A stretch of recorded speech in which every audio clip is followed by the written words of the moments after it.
Hello, it's so great to be together with you for just these few moments. My name is Sister Catherine Herms, and we'll be reflecting upon Psalm 131, this song of quiet trust, in relation to our middle years and to that time of immense contradictions, quiet hope, reflection, mellowing, transition that many of us are going through. So, Psalm 131. O Lord, my heart is not lifted up. My eyes are not raised too high.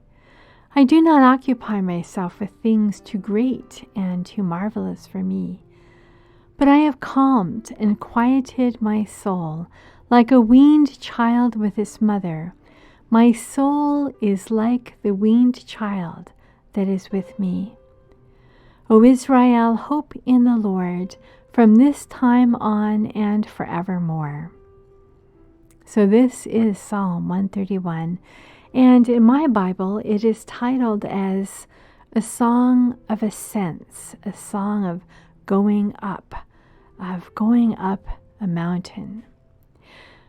These past 2 weeks, I've spent from 3 to 4 hours, most evenings or early mornings, sitting beside a dear sister friend who was making her last great ascent, that final walk, the ultimate journey, the loving return.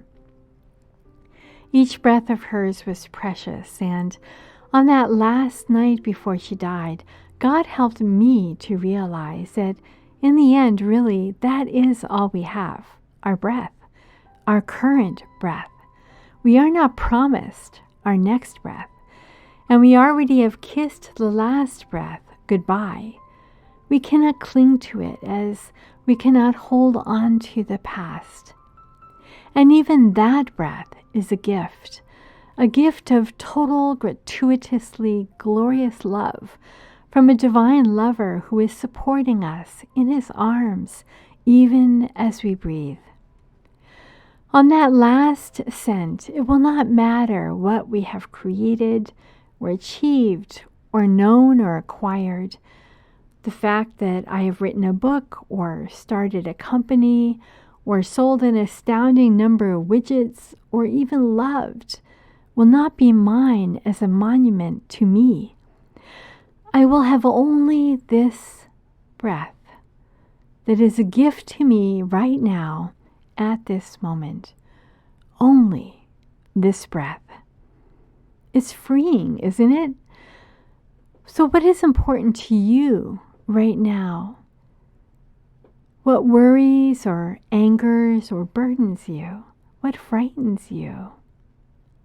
What dreams are you clinging to? Listen again to this Psalm 131 as it breathes through your soul. O Lord, my heart is not lifted up. My eyes are not raised too high. I do not occupy myself with things too great and too marvelous for me. But I have calmed and quieted my soul like a weaned child with his mother. My soul is like the weaned child that is within me. O Israel, hope in the Lord from this time on and forevermore.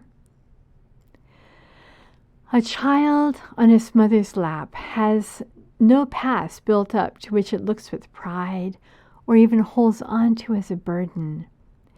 Jesus called us to be these little children who breathe our past into the heart of God and to wait with quiet heart for the future to unfold from his hands, from his heart.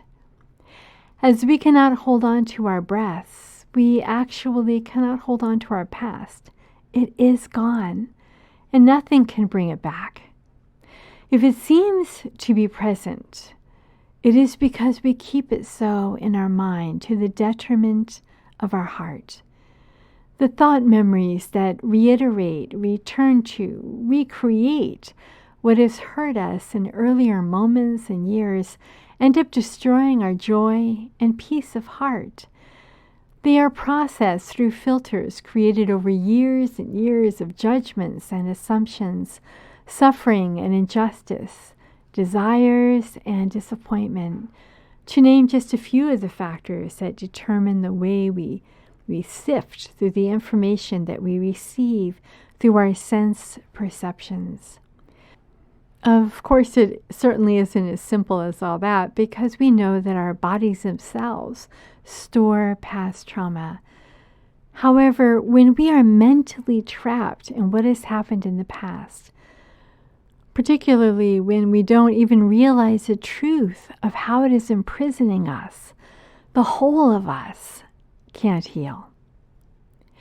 If a child is quietly at peace with its mother, curiously looking around and trying to figure out what others are doing, will only lead to its squirming to break free from its mother's arms, or fearfully hiding behind its mother's protective presence.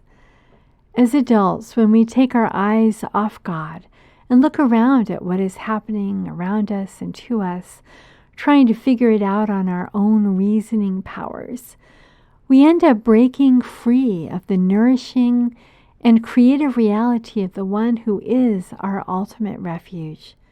We end up in aggressivity, anxiety, and bitterness.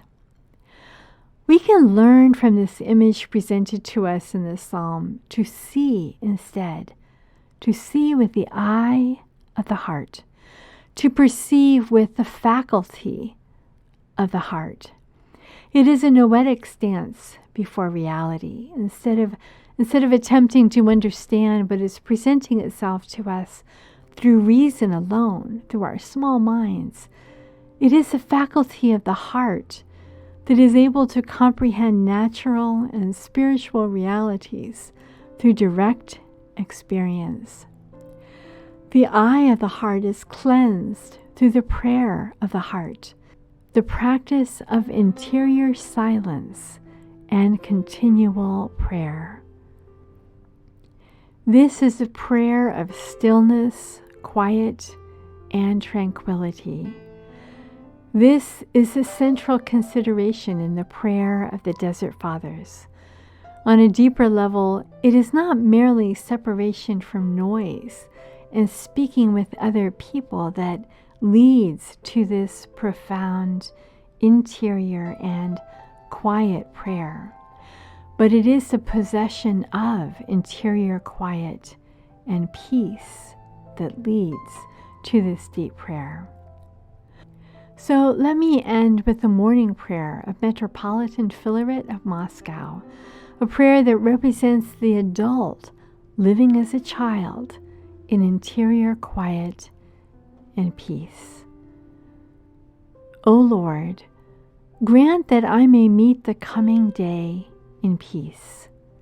Help me in all things to rely upon thy holy will. In every hour of the day, reveal thy will to me. Bless my dealings with all who surround me. Teach me to treat all that comes to me throughout the day with peace of soul, and with the firm conviction that thy will governs all. In all my deeds and words, guide my thoughts and feelings. In unforeseen events, let me not forget that all are sent by thee. Teach me to act firmly and wisely, without embittering and embarrassing others. Give me the strength to bear the fatigue of the coming day with all that it shall bring. Direct my will. Teach me to pray. Pray thou thyself in me. Amen.